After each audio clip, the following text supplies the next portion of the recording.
So, unrequited, or most specifically, unrequited love. So, yun do yung unrewarded, unreciprocated love. Kumbaga, common yan sa atin, lalo na sa mga Pilipino, yung nagmamahal, pero pini-friendzone.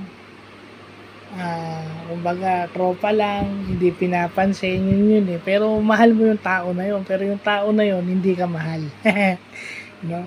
Kasi nakapanood ako nung yung doon pala nanggaling yung kanta na yun sa Jesus Christ Superstar, yung I don't know how to love him. Hindi pa kasi ako pinapanganak nung nauso yung Jesus Christ Superstar, pero magandang malaman yung unrequited na yan. Yan pala yan yung ang modern tawag dyan, friend zone. Kumbaga tropa ka lang, hindi ka mahal. Pero mahal mo.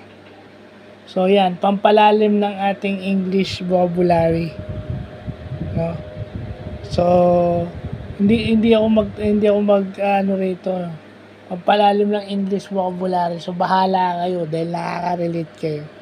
So hindi ako magtatag dito. Well, mabuti naman dit may vlog din tayong ganito. Para hindi naman tayo nakapokus lang dun sa usual natin.